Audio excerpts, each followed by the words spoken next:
So, hi everybody. Welcome. Please welcome Alex Sanfilippo, who is the host of the top-rated podcast, Podcasting Made Simple. He is also the founder of podpros.com, a software company focused specifically on the podcasting industry. Alex and his team have created popular services like Podmatch, a service that matches podcast guests and hosts together for interviews, and Podcast SOP, a project management tool that helps podcasters keep up with their episode releases. So we have a real expert on our hands, so do not hold back on those questions. Just remember, there's no such thing as a stupid question, a simple question. We're here to talk through all of it. So with that, I'm going to turn it over to Alex. Welcome. Nancy, thanks so much for having me. I really appreciate you and Alexa inviting me here. So thank you so much.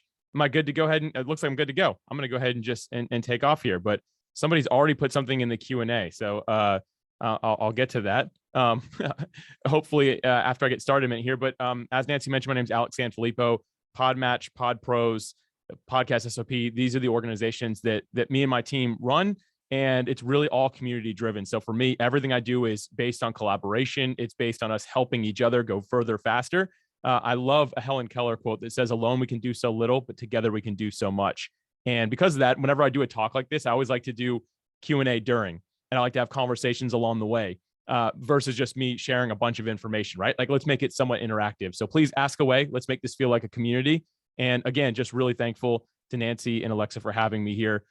To women in publishing. I think this is author visibility is what this segment is called, if I'm not mistaken. But anyway, really excited to be here. So I'm going to talk through some ideas for getting yourself on podcasts, the pitching process, and how to really maximize what you're doing when you're on shows, right? Like, how can you get a great ROI on it? So I'll jump in here, and I guess I'll look at some of these questions. But Nancy, if I'm missing stuff, just jump in at any time and tell me that, hey, I've got it. There's a good one that I should answer, but I'll get a little bit of content done, and we'll get into that. So I've found there's a right and wrong way to do podcast guesting. Let's put it that way. Being a host for the last 3 years, I started about 2 years ago getting on shows myself as a guest, and I initially didn't do so well. Let's put it that way. And it wasn't necessarily what I was sharing. It was the lack of what I was saying to do afterwards. So I'll get into that in a minute, but it all starts for me with the same most important thing, which is really knowing your why. And what I mean maybe isn't just your purpose for being alive, right? But what is your purpose for getting on podcasts? Is it just to have a good time and to share a bunch of fun information and just have a ton of content out there? If that is your idea, you're going to get very unspecific results, because I've always found that unspecific goals lead to unspecific results.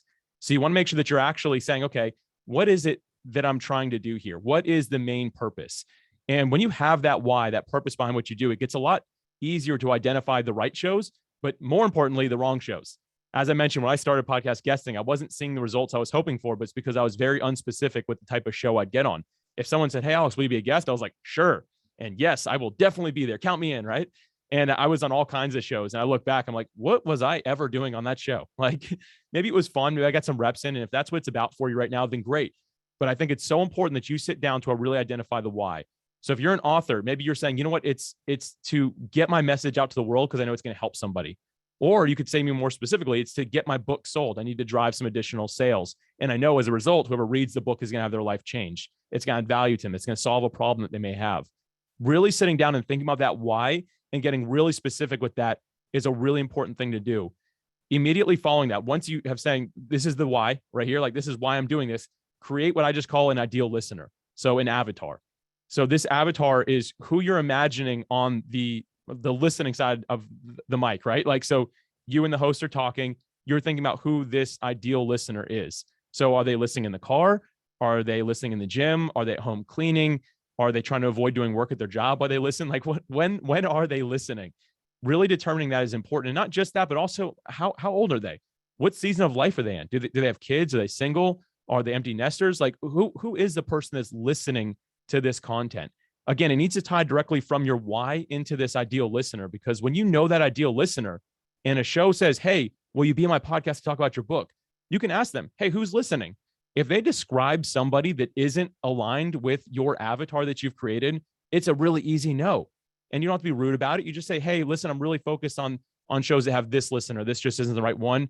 And the way to let a host down easy is just say, hey, I don't think I'm the ideal person to add value to your audience. And that's what it's all about. I've never had a host respond in a mean way when I said something like that, right? They're like, hey, screw you, man. Like that never happened after I told them, hey, I don't think I'm the best person to add value. As a matter of fact, it's usually the opposite. Like, oh, whoa, that's great. Hey, Alex, I actually know this person who has an audience that's similar to who you're looking for. You actually make a better connection by doing that. So don't be afraid to say no. Again, get really solid with this why, build that avatar, that ideal listener, and then from there, filter all shows that you go on based on that person. In addition to that, when you're talking to people, so remember, you're talking to the host, but you're also talking to the audience.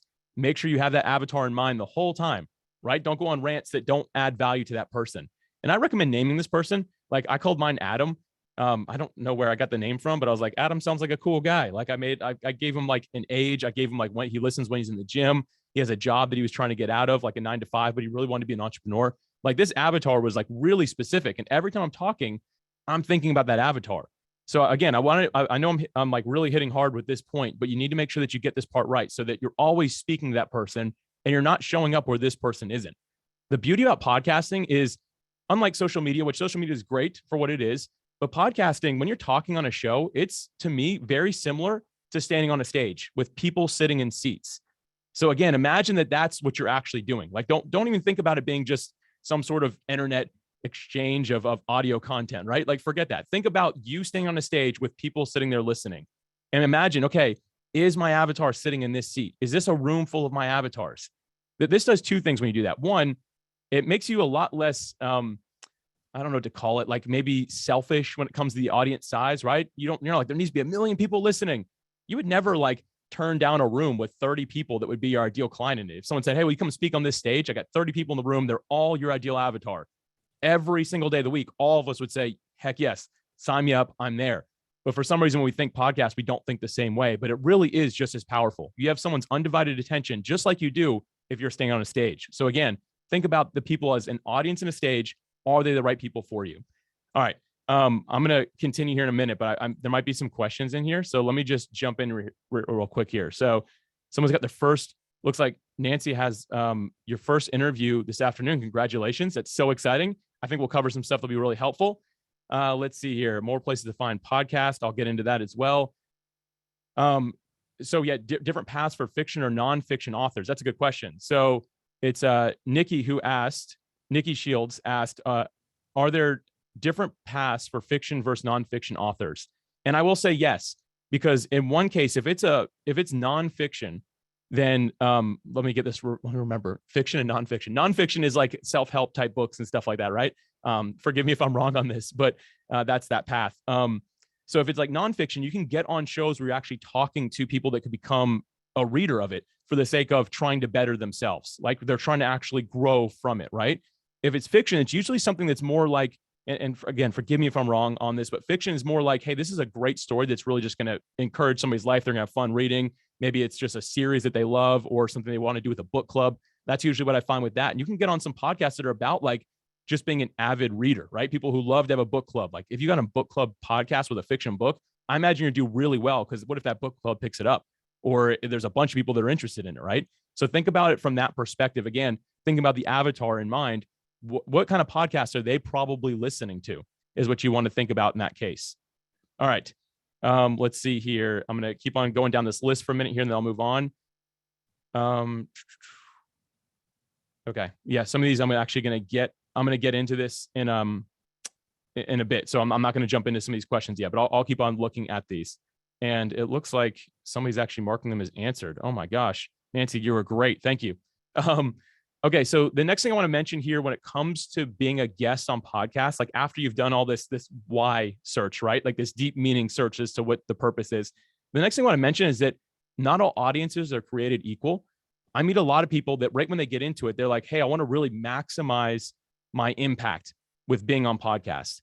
And so they immediately say, okay, well, what are the top biggest shows in the world? Like those are the ones I need to be on.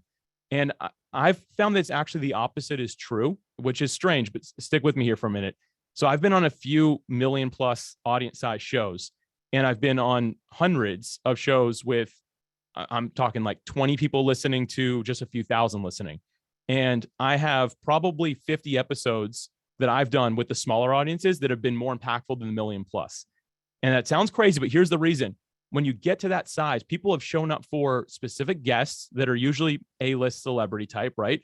Or B, they really love the host. So you are just another flavor of the week for them, or maybe something they just are going to skip by, right?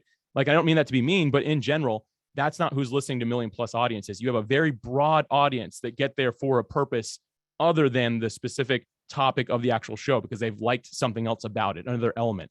So for me, I have found less traction to come from these big shows than the small ones. And here's the thing, you have to work 10x, I shouldn't have said 100x harder to get on these big shows. And the ROI is very small, typically. You might get some good backlinks and stuff like that. But at the end of the day, here's the thing, like what matters, once again, is getting in front of the right audience. The guy who invented podcasting, his name is Adam Curry. And somebody asked him, hey, like, how can you get on big shows these days?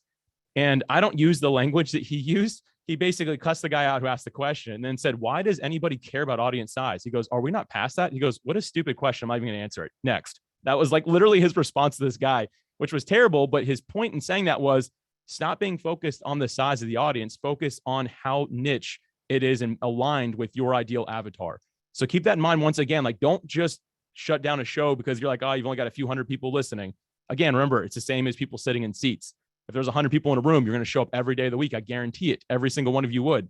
I would too. Like, no one would skip out on that. So don't just be so focused on audience size. Now, with that said, that kind of leads me right into why podcasting is so powerful. Once again, it is the same as being on a stage in my mind, but additionally, you get to develop know, like, and trust, not only with the host, but also with the listeners. People do business and they buy from people that they know, like, and trust. And the way you really establish that is by having them listen to you, having a meaningful experience. You and the host will have a meaningful experience by doing a podcast together. Show up, add a ton of value. The better you get at doing this, the better that translates into who's listening. And after listening to you for 20 minutes or an hour, whatever it is, people can really tell, hey, I think I like this person. I know them a little bit, and I trust them enough to go ahead and pick up their book now I've heard them. Again, not dogging social media, but a social media post does not have that power at all. You can post until you're blue in the face, and it's not as powerful as a single podcast episode if somebody listens to it all the way through. And it's because, again, people are developing that know, like, and trust. So again, focus on the smallest viable audience because you can get on more of those shows. In addition to this, one other powerful thing that many people overlook in podcasting is the backlinks. So if I'm on a podcast and the host links to me through their podcast, like episode description, right?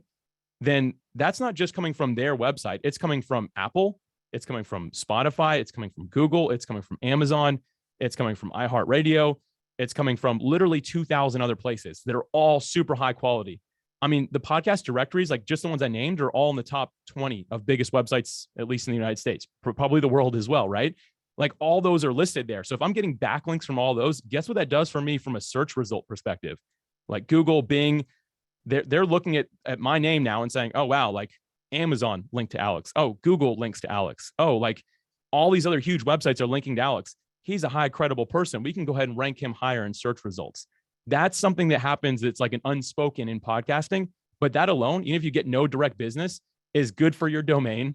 It is good for your name. Your reputation online will really grow from doing that. So keep that in mind because that's kind of like an unspoken bonus that most people don't get into. All right, I'm going to go back to some questions here. I'm not good at the question stuff. I'll be real, like going through these. I always like it when someone just reads them to me if there's like a really good one. So it doesn't look like there's anything new.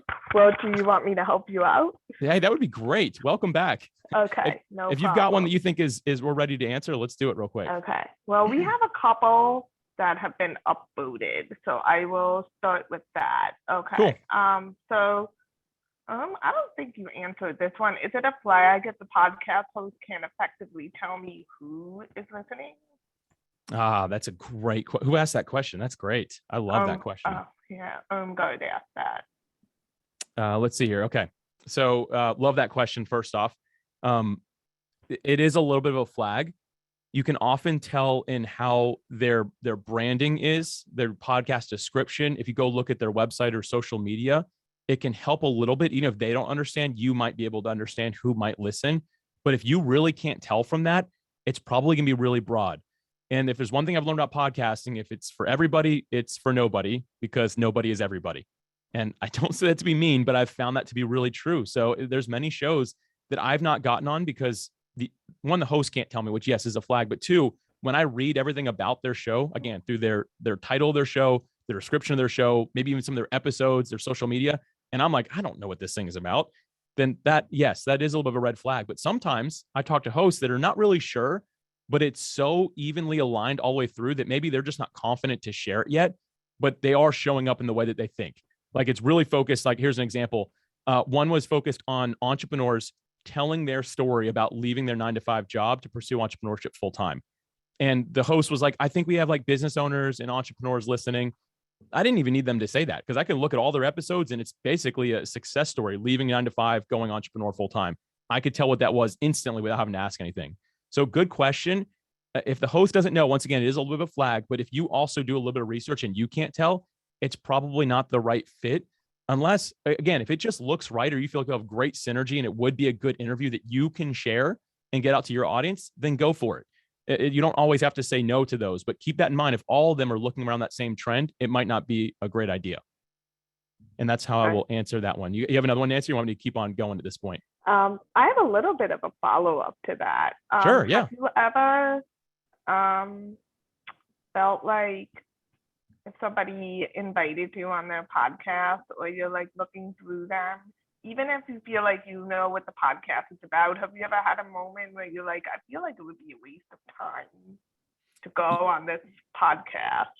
Yeah, I did one last year that I don't know why I even said yes. It's not like they had a lineup of guests. I, for some reason, just said yes.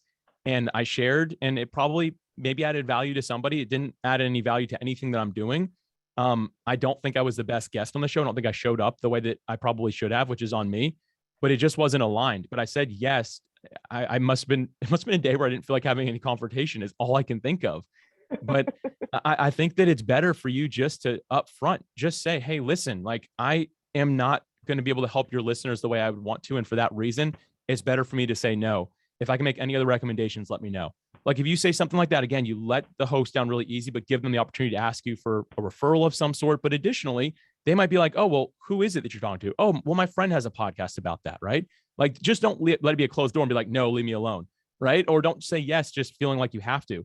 At the end of the day, no one ever feels obligated to ask you for something. So you shouldn't feel obligated to say yes. And I get that it's often easier said than done. However, I think that it's a lot of wisdom because once you start getting in the circuit of podcasting and you get good at it, a lot of people will ask you. I don't know how many requests I get to be a guest per week, but I say no to about 90% of them now because it's not my proper direction. And I imagine that all of you as authors and future authors make the best podcast guests. And that is no longer a secret in podcasting. You will be sought after at some point. So it's important that you protect yourself, your time, your brand, and the direction you want to go in. That's a really good answer, because it's important to stay aligned, like you said. I think we just need I think I know the answer to this, but I think you could clarify where the backlink is posted. And I think also this might be related to the other thing that we talked about earlier, Alex, about how to leverage the podcast once you're on it. So can you clarify a little bit about the backlink? Sure. And where it gets posted and go from there? Yeah. So I'm going to get to how to leverage it for sure. So I'm not going to jump into that yet, but basically when somebody posts, so all podcasts, it's weird. Like no one actually posts a podcast episode to Apple or to Spotify or any of those platforms. You post it to your hosting provider, which in turn automatically projects it to all these different platforms. So there's thousands of listening platforms. But at the end of the day, what happens is you log in your hosting provider. Like I use one called Buzzsprout. I make my title, I make my description, I add all my links, and then I hit publish on this date. Boom, it publishes on that date. Apple picks it up, Spotify picks it up, Google picks it up. Everybody grabs it. So basically, every one of these players has a description section, which just mirrors what I have through Buzzsprout, which is my hosting provider. So you'll find that in every single one of them. It'll have like, again, probably the title of the episode, most likely your name in it. And then that'll be like, here's a little bit more about it. Here's some links and stuff like that. And that's generally how it works from that regard. And I'll get into how to leverage that a little bit here. But for starters, like it's all just automatically getting pushed to all these platforms. The host is not going, okay, I got to upload to Apple, I got to upload to Spotify, got to go to Google, got to go to iHeartRadio, got to go to Spreaker. Like that's not happening. It's just one button at this time. It's been made super easy. Click, post, it goes everywhere automatically. So I hope that clears that up, and I'll get into how to leverage that a little bit more here. Nancy, I'm gonna keep on moving if that's all right. And I've got some more to get to here, and then we'll get to that, answering that. Yeah, go Okay. ahead, keep moving. Cool. Okay.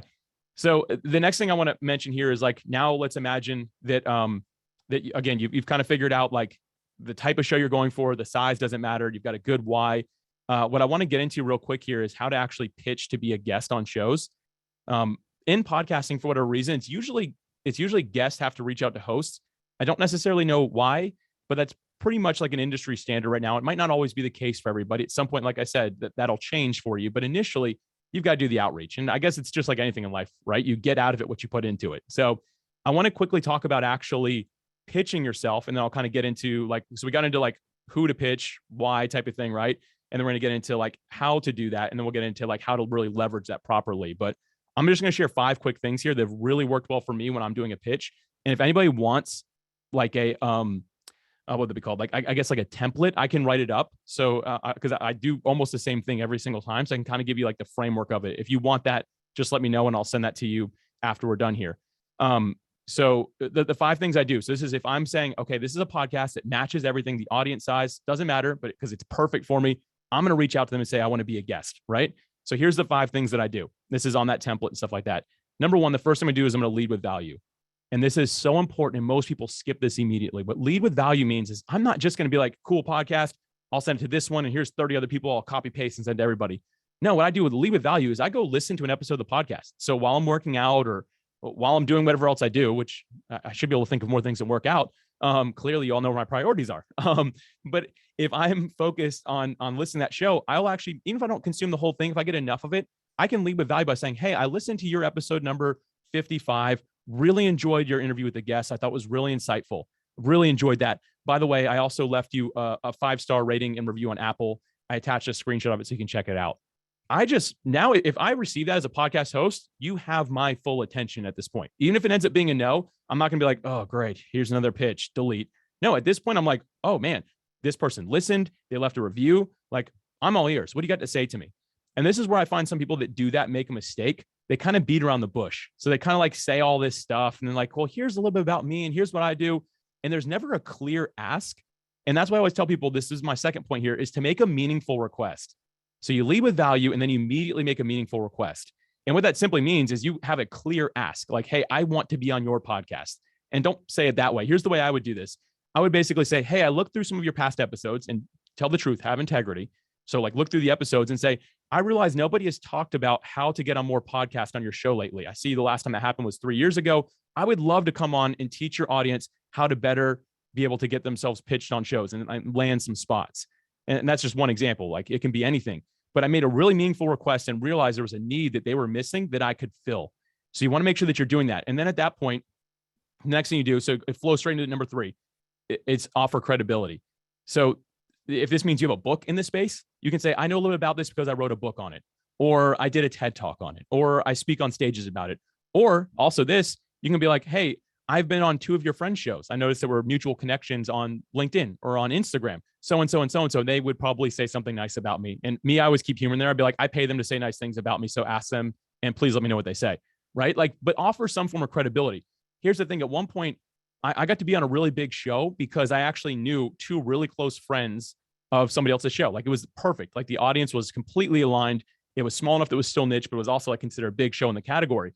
The person's like, I didn't even need to read anything else. All you had to say was, I know so-and-so and so-and-so, and I was on their shows. And the person's like, I don't even need to check anything. Like I'm good to go. So if you can offer credibility, make sure you throw that in there. Again, if it's just, hey, I'm an author in this space, that's huge. Like that's big. That's bigger than me just being like, I really like podcasting. I don't really know anything about it, but I think it'd be fun to talk about. It's not credibility. Offer some real credibility in the space. All right. So lead with value, make a meaningful request, offer credibility. The next thing, this is really important. And again, have integrity. So don't lie when you say this. Say, I'd love to share the episode and link to it from my website when it's out. Here's the thing. As a podcast host, I can tell you that 90% of guests don't ever share anything that they do with you. So they're not going to repost anything. They're not going to share it, not even on their stories, like on social media. No one's going to touch it. If you say up front, again, don't lie, but really, if you mean it and you're willing to share it, then add that in there. Because as a host, I'd be like, oh, wow. I mean, this person they're all in, like they love it. They want to be able to link to it from their website. They want to actually, they want to actually share it, right? I'm not just making content for myself. Like they're actually going to get out there and share it. That's a huge boost right there. That just takes you from like right here to way up here, right? And the last thing that I always do, and this is like against all sales training. So take this with a grain of salt. I do have a sales background, but I found that this works really well in podcasting. I make it easy to say no. So the fifth and final thing is to make it easy to say no. And all that means is I always end it with, hey, no pressure to have me on the show, though. I want to make sure it's a win-win for you and for your audience. And if it's not, it's just better that we don't do the interview. Either way, just let me know. Really appreciate your time. I always end it with something like that. And here's what that does. For me, I'd rather hear back with somebody saying no than just radio silence. And if you lead with value, you read with value and you make a meaningful request, you offer credibility, you mentioned sharing the episode, and you leave this part out. Now, if I'm the host who receives that, it's hard for me to say, sorry, you're the wrong guest, because I'm going to break your heart.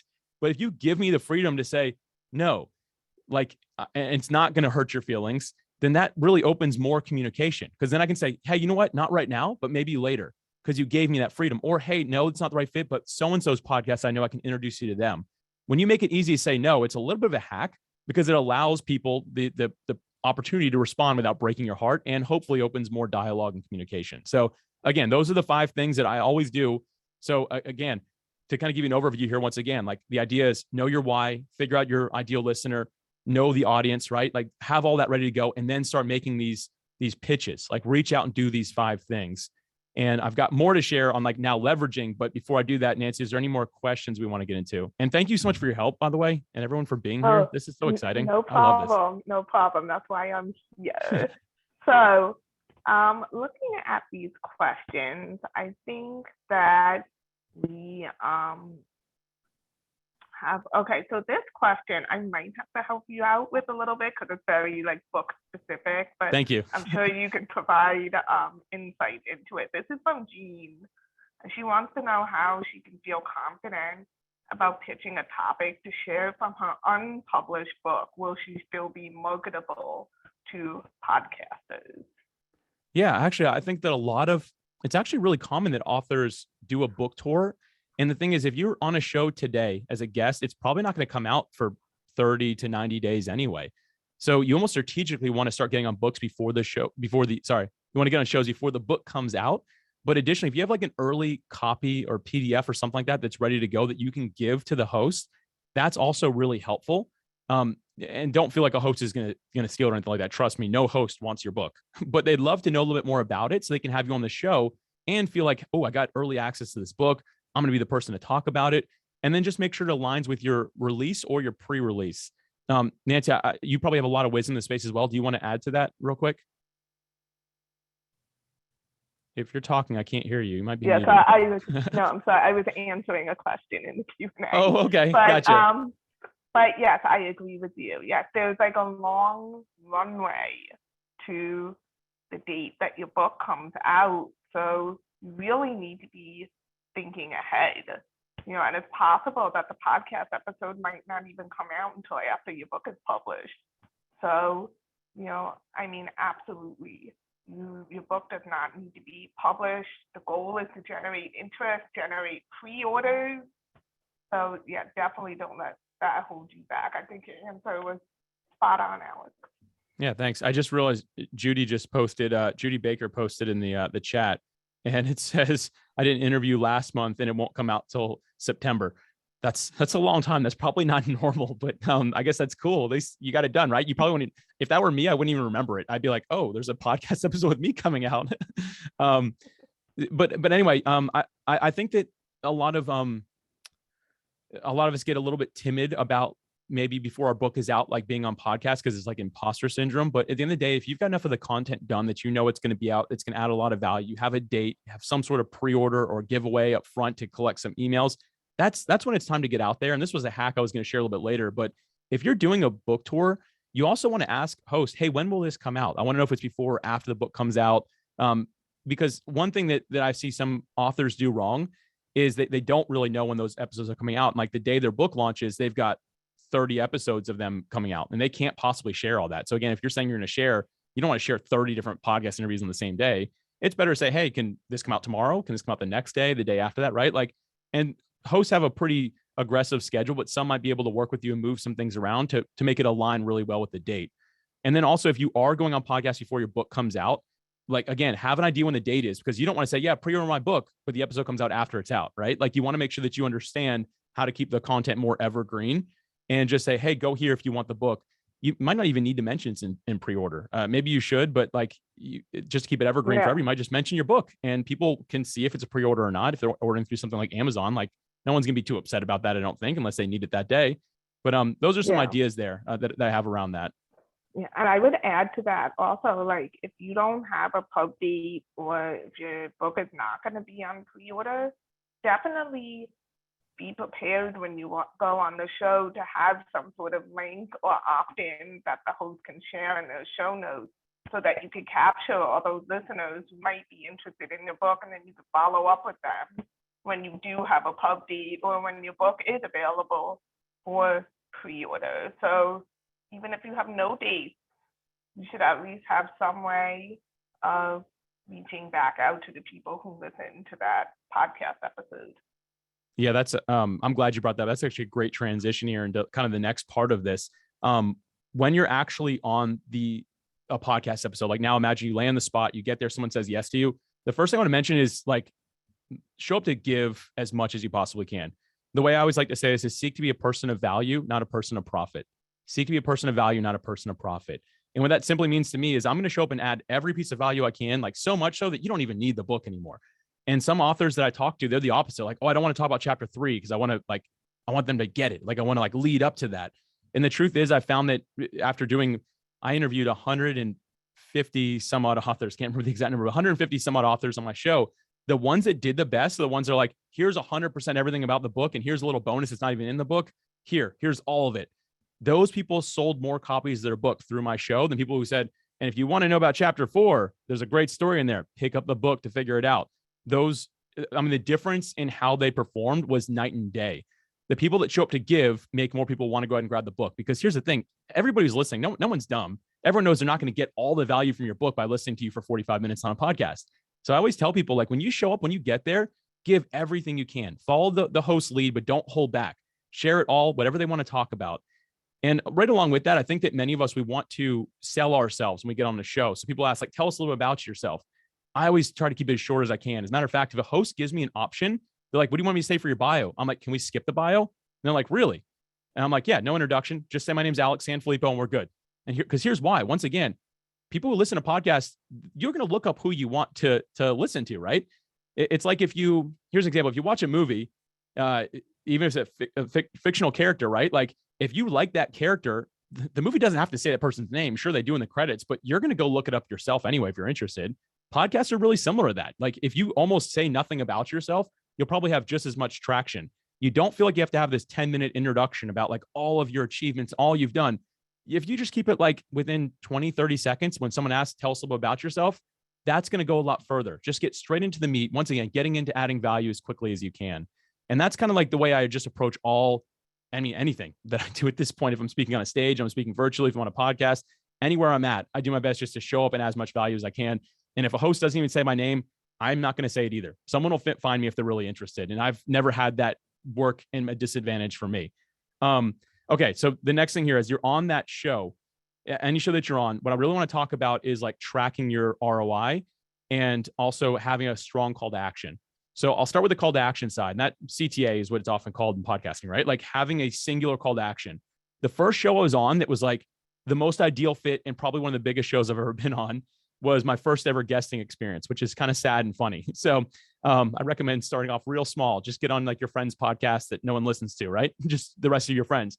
But I got on the show, and at the end, it was a good interview. The guy said, Alex, where can people find you? And that's like a common way that hosts say it. Like, where can they find you? And I said, oh, you can find me on LinkedIn. You can find me on Facebook. You can email me at this address. I've got this new website out. And if you also go here, you can hear my podcast. And if you do this, you can find that. And here's 3 other places just for fun, right? Like, I basically gave this huge call to action. 3 weeks later, that podcast episode comes out. And what happened was, oh, thank you. Somebody said that ROI, return on investment. Sorry. Yeah. CTA is call to action. ROI is return on investment. So 3 weeks later, my phone just starts lighting up, and it's like Facebook, LinkedIn, Instagram, everywhere. Like my email, everything is just blowing up. I'm like, what is going on here? And I realized I made a huge mistake. All these people were saying, hey, thanks so much. You referenced this. Where can I find it? Hey, you were talking about this on this part. Where can I find that? I didn't give them a singular call to action. I told them go anywhere. And here's one thing I know about people, all of us, we want direction. We want to know what someone that we respect wants us to do. And if you say go anywhere and everywhere, then people aren't going to do anything, or they're just going to kind of scatter, right? I missed a huge opportunity on that podcast by not saying, you know what, go to alexsanfilippo.com/podcast. And I'll have like a free download for you there, like an email opt-in or something, right? Like by not doing that, I missed capitalizing on a huge opportunity. And I just want to remind everybody, it's so important that whatever your call to action is, if it's to buy the book, if it's to pre-order the book, make sure that that's the only thing you tell people to do. So when a host says, where can listeners find you? What you want to be able to say is, this is the one spot that you can find me. And sure, guess what? If you want them to go to your social media, on that page, after they take action or at the bottom, have all your links. Because once again, people are going to look for you if they're interested, but you want to make sure that you have that singular call to action. And that makes me want to get into like the return on investment side. What's a good call to action? So once again, if you have a book that you want to pre-sell or that you are just want people to buy, you can link straight to it. But there's other things that you can do that I found work better. Number one is to like give out the first chapter. So send somebody to a page on your website and make it like a pretty simple URL. So you can just call it out, right? And basically like book.com/mine, or, that's terrible, but something like that, right? And they can go there and they can basically put in their email address, which opts them in. It gives them the first chapter. And then they later on, a week later, you can basically automatically send on an email like segment that just says, hey, hope you enjoyed the first chapter. If you want to buy the book, here it is for 10% discount or something like that. That will do a really good job converting versus just here's my Amazon link, go buy the book. Now, people might do that and you want to give them that option, like on that, even on that free, like here's the free first chapter, or just buy the whole book here. People will skip and go straight to that, but you want to have a really simple thing for people to do. And then again, when the host says, where can they find you? Be like, hey, I'm giving away the first chapter of the book. It's completely free. If you just go here, check it out. Thanks so much for listening. That's going to go over really well. There's one other thing that I saw. I've actually not had the opportunity to share this anywhere. So I'm like super psyched to share this. I saw one author do this and I asked him how this did. And he said it was like working wonders. What he did, and this is in the nonfiction section, but what he did is he made a, what is that called? It's a quiz, but he used something that like, that makes it look really nice. There's one out there, if anyone knows what I'm talking about. Like basically it's like, here's a quiz, but they made it look really good. Typeform.com quiz. It's free. And he basically has 10 questions. And the whole thing that was trying to do was determine if the book was right for you to read and if you would actually get something out of it. So like even me, like after interviewing him, I'm like, well, I'm going to go to that URL. Like I read the book, but I want to see if he says it's good for me or not. And it was like a 98% match that I would be a perfect fit to read that book. And then the thing right under it was a link to the first chapter for free, and then or to buy the book. And here's the thing, like that's fun. If you tell listeners at the end, hey, where can they find you? And be like, hey, I've got a 10-question quiz that'll really determine if this book is right for you, if it's actually going to impact your life. And if you go to this URL, you can take that quiz. People love that stuff, right? Like that's fun. Like, oh, sure. Yeah, I want to know. Again, I've never heard anyone talk about this. I did not make it up. I saw one guy do it and he said it was working wonders for his book sale. So little fun thing for you there. The whole idea though behind this is having a really powerful call to action behind your book. And now tracking ROI. Well, real quick, Nancy, do we have anything else and how am I on time? Yes, actually, I wanted to weigh in a little bit on that. Please. Speaking of ROI, we talk often at Women in Publishing Summit about being able to track your metrics and figure out, what's giving you the best ROI. So one thing I would suggest, because Alex said, you can share the link to buy your book on Amazon. And if that's something that you want to do, then I would advise people to actually set up what's called like a pretty URL or put it behind the tracking link. And I can explain more about that in the chat.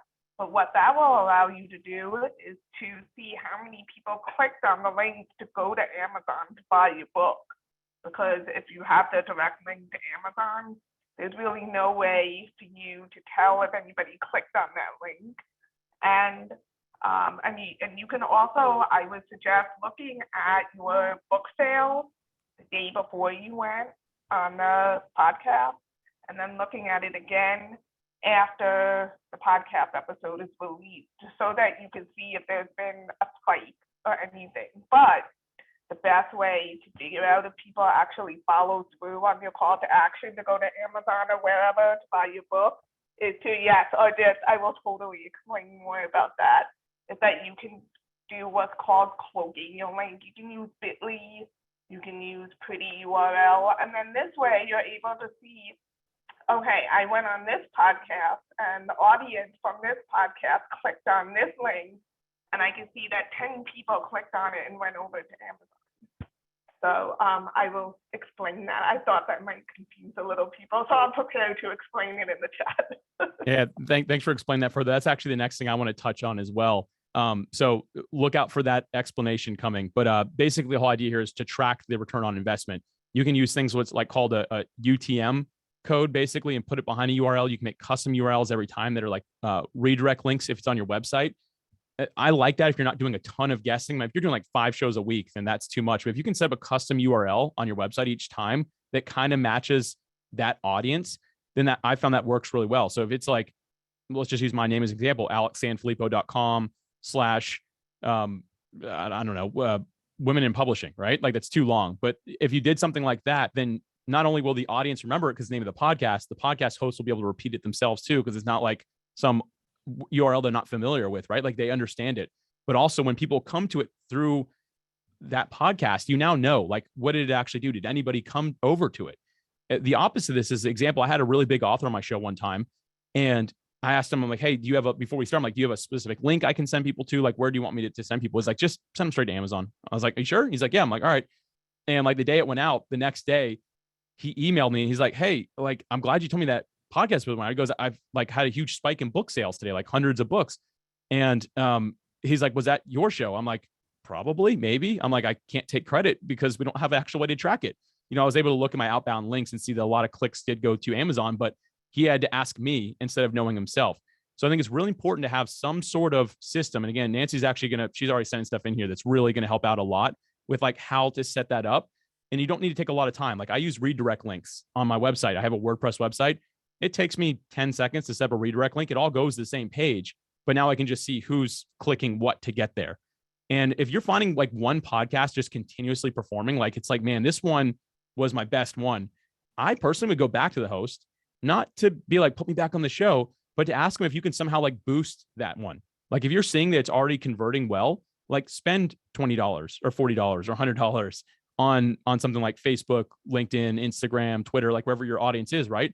And see if you can boost that actual episode. This does 2 things. One, brings more people to you because clearly that audience is perfect, right? So if you can kind of mirror that and bring more people to it, that's great. But 2, if the host is like, wow, this is now my most popular episode, guess who they're going to recommend to their friends when they need a guest? They're going to recommend you. Or if they want you to come back, if they see that's the most popular episode, you're going to be welcomed back with open arms. Let's put it that way. I don't see very many people doing that because it is spending money, but if it's yielding a profitable ROI, like if you're making $2 for every dollar you spend, then go for it, right? Like why not? On any of those are performing well. Or go look to see what that host is doing. So if you go back to it, once again, like this is the link that everyone's coming from, go to that and tell other hosts, be like, hey, did you see what this person does? Like their links work really well. And like, obviously they might have a different audience size, but if they're not doing something like that, you want to help them out by showing them, hey, here's what someone else is doing that's working really well.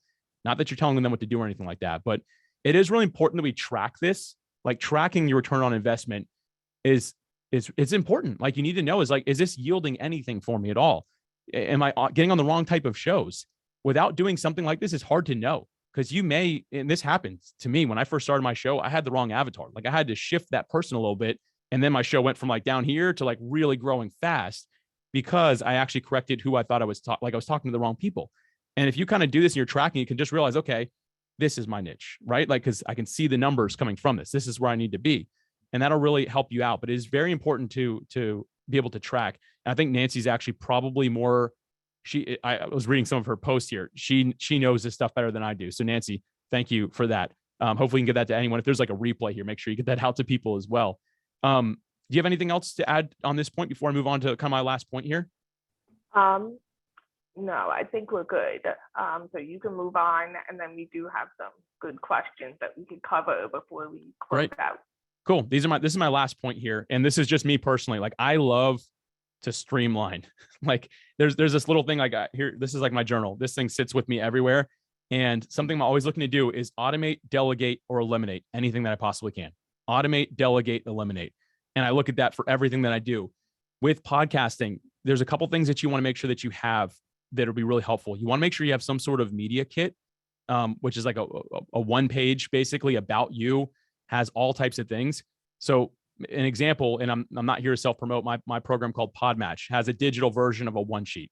It has everything that a host would ever need. So when someone visits your profile, they don't need to say, hey, what are your social links? What's your website link? What's your call to action link? Can you send me pictures? What do you have any questions that can for sure ask you? Have any ideas for episode titles? Like all those things get covered. Even if you're not using something like Podmatch, build something like this because it's going to save you so much time. Because if every time you're getting on a podcast, you're having to answer 15 emails from a host, that's terrible. What you want to basically say is, hey, they say, yeah, I want you to be a guest. Be like, great. Here's my one sheet. It has literally everything that you need to know about it. You just streamline your process drastically. I mean, like night and day difference. You're not going to have 15 back and forth emails. And make sure you get all that information together.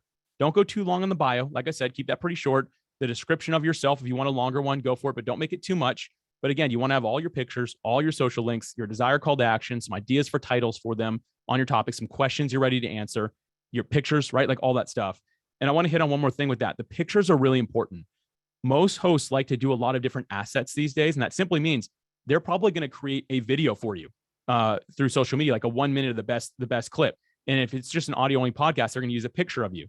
They're going to make all these different graphics to go on all the social platforms. Usually they're going to email stuff out. They need pictures of you. And I find that people get booked less on podcasts if they don't have good pictures of themselves.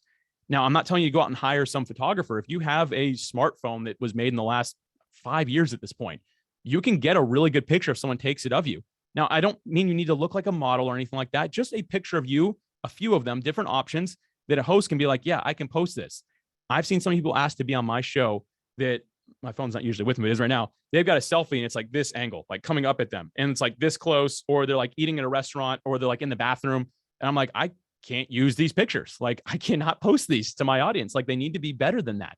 Again, I don't need someone to look like Barbie or Ken, but I need to be able to show that, hey, this guest has taken pride in the fact that they've taken good pictures that I can share with my audience with confidence. And the other thing you want to think about when you're doing this to be a little bit more strategic is podcasters like to add some graphic to it, right? They want the title of the episode. If this is my picture right here, there's not really a lot of room. Now, if my picture is like this, or better yet, this, sorry, and all that space is empty, now I have this picture that host can be like, that's perfect. I want that one because I can put the whole title, I can put the link right here, and I'm not covering the person's face or body. So think about also strategically, you want to be a guest on podcasts. Think about the different types of images they're going to use. Instagram is going to be like taller, right? And more narrow. And stuff on like LinkedIn and Facebook is gonna be a little bit wider. So is a website. So think about where to position yourself in a way that you leave room for text and for links and stuff like that. Not many people are doing this right now, but I'm telling you, if you do that and a host sees that, that's going to stand out and then be like, oh, these pictures would be great for promotional work. Like I can do that. I can do that really well. But here's the thing. Once again, you don't need to go hire a professional photographer. One of your friends can take the pictures of you. Just have a little bit of pride in the picture as well, because I find that goes a really long way with podcast hosts these days. Once again, because of the assets, and you want them to develop as many of those as they want. That's why you want to give them more than one option of pictures. Give them a handful so they can be like, yeah, I'll make 3 more images because this person has perfect images for it, right? Make it easy for them. And that really helps a lot. And that is all I've got to share. I probably missed a lot of stuff in here. I share this a lot, so forgive me if I did, but hopefully some of the Q&A here we get into, I can try to answer some of that, but I'm going to turn it back over to you. Okay, awesome. Well, first I wanted to tell you that somebody in the chat, in case you missed it, Donna said, I already signed up for Podmatch. Oh, thank you. It has been an amazing lift to my podcast game. So, I mean, that's great. Thank you so much for that. Who was that again? Yeah, that was Donna. And Donna, thank you. Appreciate that. You just made my day. Thank you. And we are using Podmatch for Alexa's podcast, and it's been great from a podcaster perspective to kind of like organize all the pitches and stuff. Very cool. So on that note, we do have some questions about pitching. So And I just posted a link with like my approved pictures, if you will, so you can get an idea of kind of some of them that I've done. And I try to take them regularly with people. But anyway, okay. So go ahead. Sorry, you had something around pitching, you said. Yeah, that's okay. Just like looking through to see if I can kind of consolidate some of these questions. And I hope I didn't talk too long. Sorry, everybody, if I just like word vomited no, for everybody, too long. I'm telling you, everybody is eating it up. And Thank you, everybody. Somebody said that you hit a lot of points that they hadn't heard before. So that's good, so valuable. Okay, so a lot of the questions that I'm seeing about pitching are about how to find your right audience. So for example, we have Wendy, who is a poet, and she wants to know if you can help a poet find more places to read or speak about poetry. And I mean, you and I can both probably answer this, but I'll let you go first. Yeah, I'll keep it short so you can share some as well, because you probably know the space a little bit better than I do. But if you have any creative writing podcasts, which there's a lot of those out there, or poetry specific podcasts, those people would really like that. And they probably are going to want to hear more about your journey to perfecting that craft or learning that craft. But at the end of the day, it still gives you the opportunity to really, it builds a community at the end of the day. Even if it's not like a ton of new readers, it might be a new like tribe. Be like, oh, I really resonate with the way this person had to learn how to write poetry, right? Like, so those are some ideas. So like look for creative writing ones, look for poetry specific. Anything that's like for creatives, I feel that would actually probably be a good show. But I'd love to hear your thoughts as well. Yeah, along the same lines, I would look and see if any of the poetry magazines or journals that are out there have podcasts like that go along with the publication. And also, those podcasts that have like literary segments, maybe like NPR or the New York Times or something like that. But yeah, I think Alex, you are correct that you're just looking for something in that creative realm, something that has to do with the craft of writing, I think. But also, if your poetry is in a specific niche, then you can also look for podcasts that speak to that audience. Let's say that your poetry is like about nature, like you're like a nature poet or something like that, then that's probably another avenue that you could go down. That's smart. I like that. By the way, I found the pitch template. I just found like the blog post for it that I wrote that has like the like some of my written templates in there. So I just put that in the chat if anybody wants to grab that. I know that earlier some people were saying they wanted that. So that's in there now.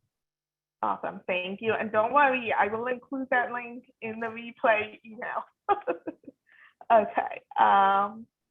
So this is actually, Jane has like a good question. This is an issue that I run into sometimes too, is that not all podcast hosts make it easy to find their contact information. Like sometimes they don't even have a form on their website. So when that happens, can we just assume that they don't take pitches?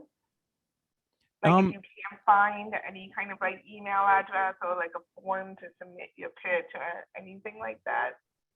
Yeah, so that's first off, that's where to me that's where a tool like, and I don't mean to self-promote, but Podmatch comes into play, because those hosts are actually looking for guests. So if I can real quick, Podmatch is literally, to keep it really brief, think of like an online dating app, but instead of connecting people for dates, Podmatch connects people for podcast interviews. So it connects the guest and the host based on like 39 different pieces of criteria.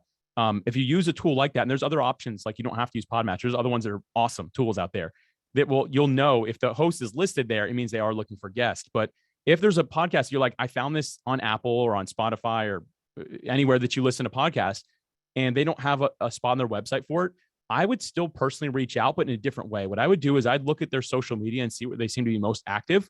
So meet them where they are, not necessarily where you like to be, but meet them where they are.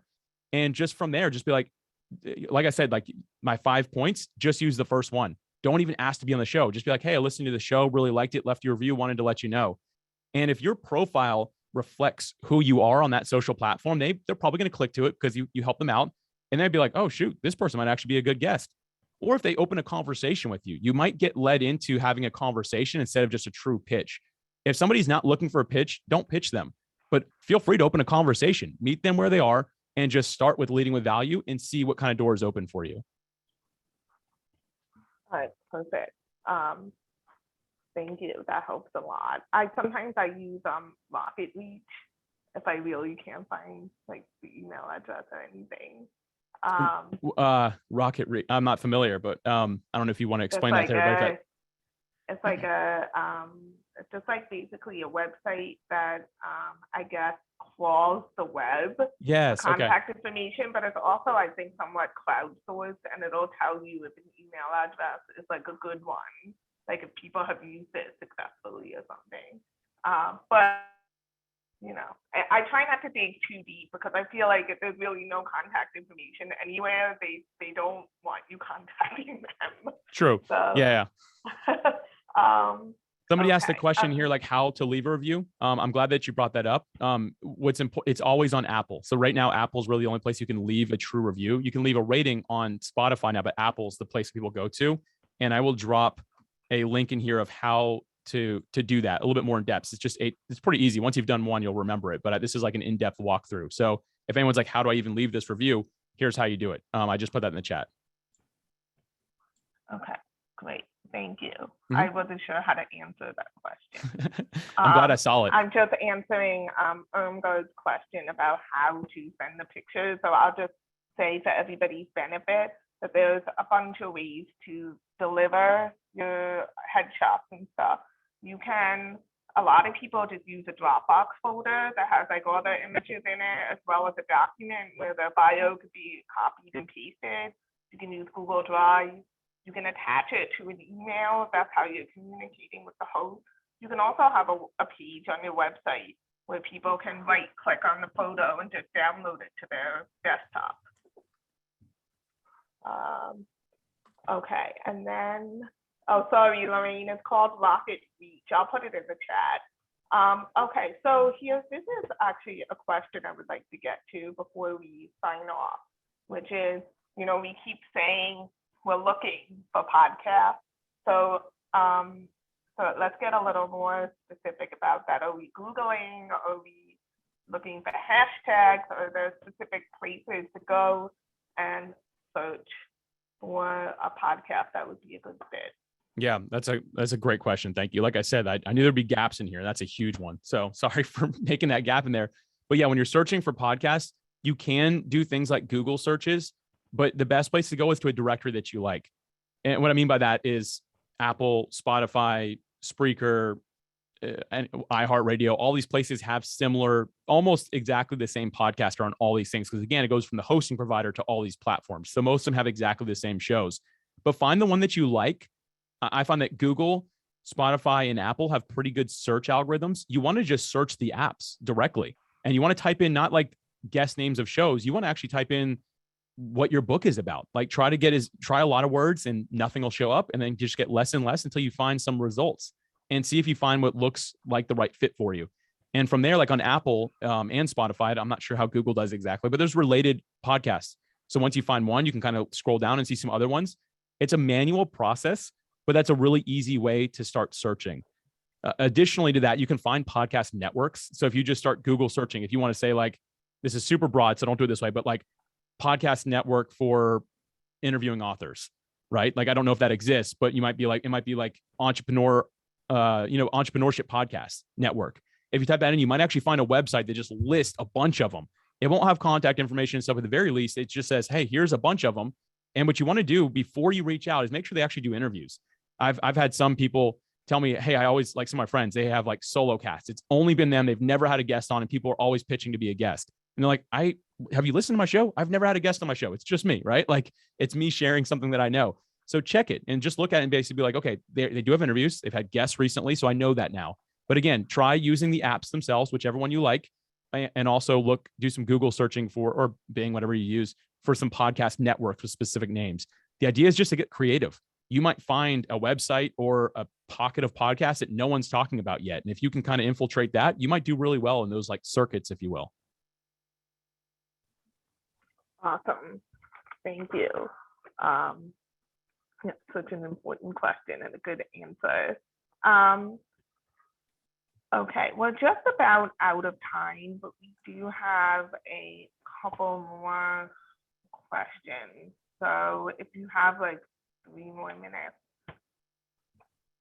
do you mind if we cover Oh, please. one I'm more sorry. question? Okay. Oh, I'm here. As long as everyone's still with us, I'm here. Okay. I'm here to add value Okay, however I great. can. Okay, great. And for everybody else, if you need to go, that's totally fine. I will send out the replay within 24 hours. Okay. So Nancy's quick. You don't play around at all. Come on. Okay. Yeah. We like 24 to hours. get it That's out great. there. Otherwise, we get a lot of emails. Where's the replay? And we're also going to put this on our YouTube channel. So Cool. there too. Okay, so this is a question that we get a lot in varying iterations.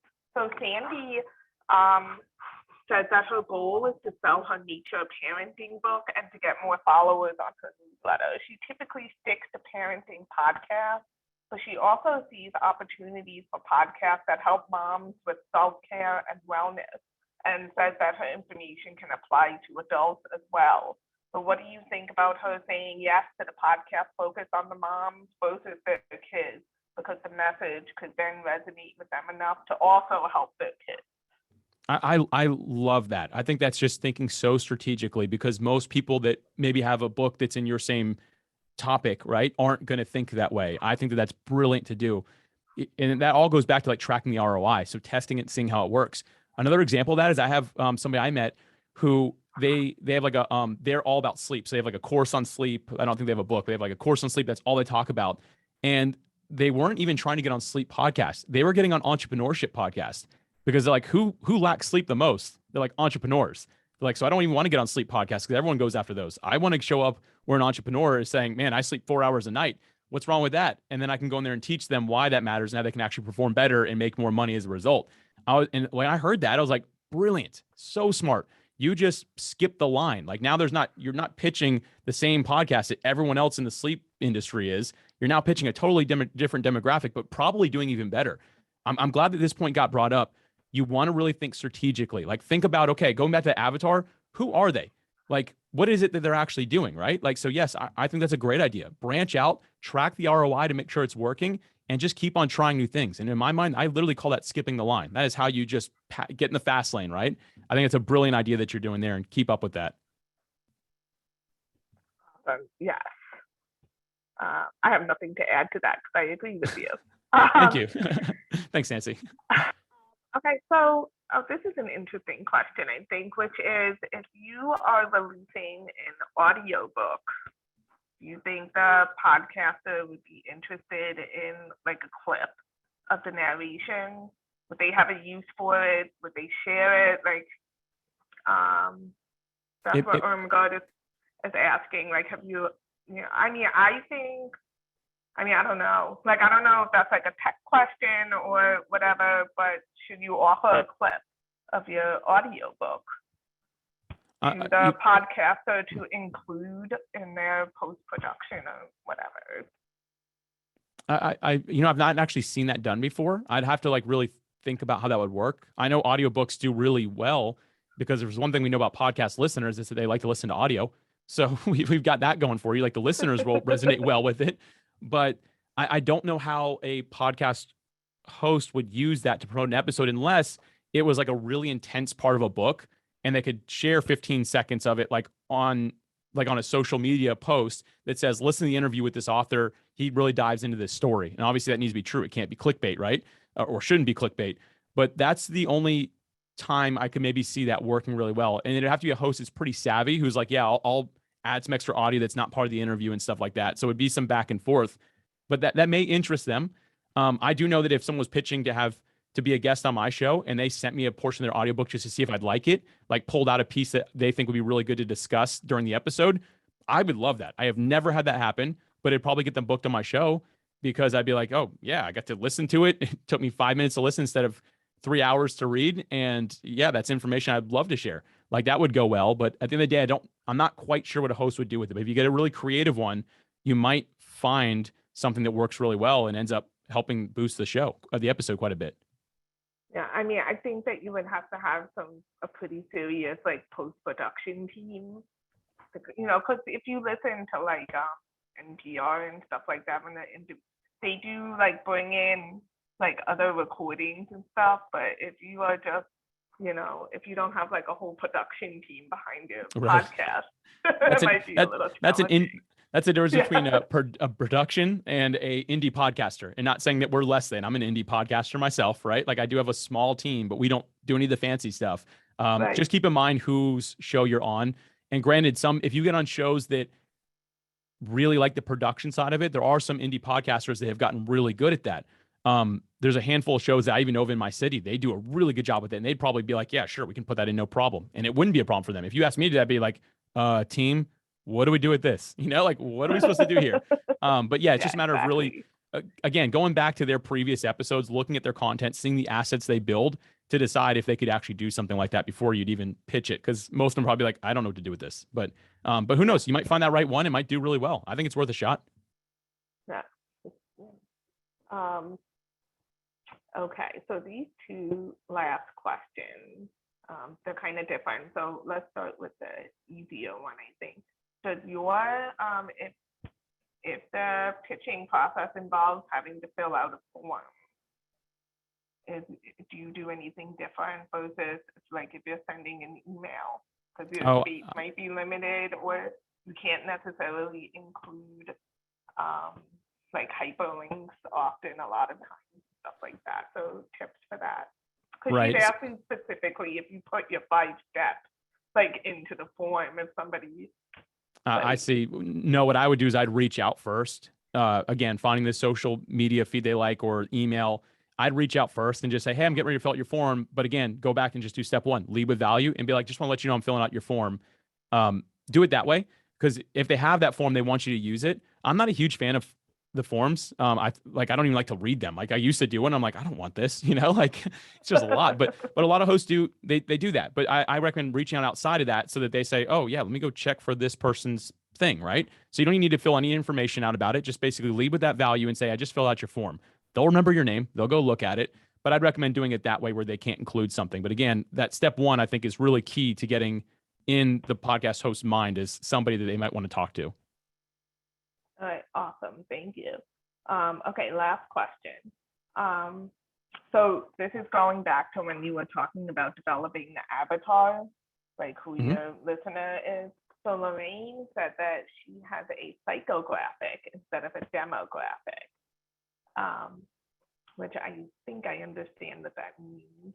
I guess like what that person thinks about, I guess, as opposed to like what demographic they fit into. So she says it's people interested in spirituality, recovery, and like journey challenges.